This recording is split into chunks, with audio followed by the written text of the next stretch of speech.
Last part में हमने देखा था कि मैक्स ने अपनी नई टेक्निक का नाम रख दिया था, जिसकी टेस्टिंग के लिए वह एक दूसरे प्लानेट पर गया था, जहां उस पर एक सिविका नाम के एलियन ने अपने पेपेट्स की मदद से हमला कर दिया था, क्योंकि मैक्स के पास उसका एक टोकन था। लेकिन मैक्स ने अपनी गोल्डन हॉर्न मैमूथ वाली बॉडी से उन सारे पेपेट्स को खत्म करके जमा करना शुरू कर दिया था। तो सिविका ने मैक्स को अपने डोमेन में फंसाकर उसे और भी ताकतवर पपेट से मारना स्टार्ट कर दिया था। लेकिन मैक्स ने अरीना से बोल के उन पपेट्स पर उन इंसेक्ट की ताकत से हमला करवा दिया था। अब आगे तो इस पार्ट की शुरुआत में हम देखते हैं कि उस पावर की वजह से सिविका की स्पेसशिप डगमगाने लगती है। उसे देखकर सिविका बोलता है कि यह इंसेक्ट क्लैन का अटैक अचानक मेरी तरफ क्यों आ रहा है। इस अटैक की वजह से मेरे 81 गॉड किंग पपेट्स की एनर्जी खत्म हो गई है। उसी वक्त मैक्स एरिना से कह के 10,000 और शैडो इंसेक्ट मॉन्स्टर से सिविका की शिप हमला करवा देता है। तो एना ऐसा ही करती है, जिसके बाद वह इंसेक्ट मॉन्स्टर सिविका की स्पेसशिप का कंट्रोल सिस्टम तबाह कर देते हैं, जिसकी वजह से वह नीचे गिरने लगती है।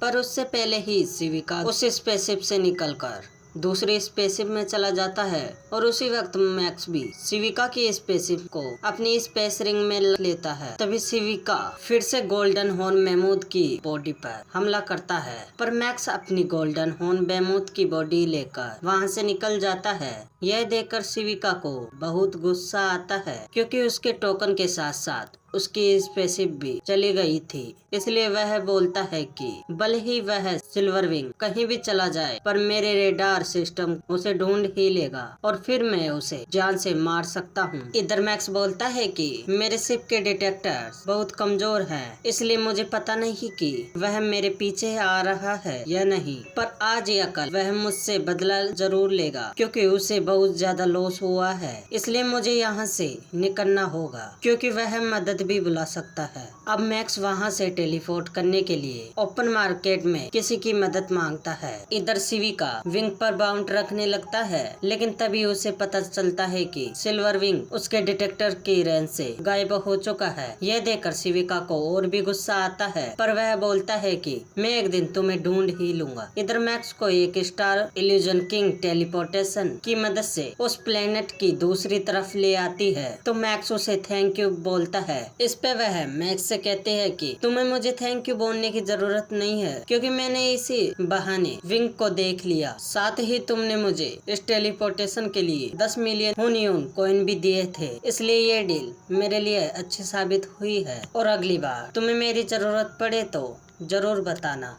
अब उसे इल्यूजन किंग के जाते ही मैक्स बोलता है कि ये ट्रेवल तो मुझे बहुत ज्यादा कॉस्टली पड़ा है। तभी बबाता मैक्स से कहती है कि तुम कॉस्ट की चिंता मत करो, तुमने ये करके बहुत ही अच्छा किया, क्योंकि मुझे पता चला है कि सिविका ने सिल्वर विंग यानी गोल्डन हॉर्न मैमूथ पर बाउंटी शुरू कर दी है, जिसकी वजह से तुम वहीं रहते तो मारे जाते। इधर हम देखते हैं कि उस बाउंटी के बारे में सब लोग सुन रहे थे, जहाँ सिविका ने बोला था कि सिल्वर विंग किंग ने मेरे कई मशीन पपेट्स को चुराया है, जो भी उसके कोऑर्डिनेट्स मुझे देगा मैं उसे 50 मिलियन यूनलैंड कॉइन दूंगा। धीरे धीरे यह बात सब जगह फैल जाती है, जहां यह बात मैक्स की टीम के पास भी पहुंच गई थी, पर उन्हें नहीं पता था कि सिल्वर विंग किंग असल में मैक्स ही है। इस तरफ मैक्स मेडिटेशन कर रहा था, जहां मेडिटेशन से जागने के बाद वह बोलता है कि बंटी इस होने की वजह से अब मैं गोल्डन हॉर्न मैमूथ की बॉडी लेकर सबके सामने नहीं आ सकता। तभी बबाता मैक्स से कहते हैं कि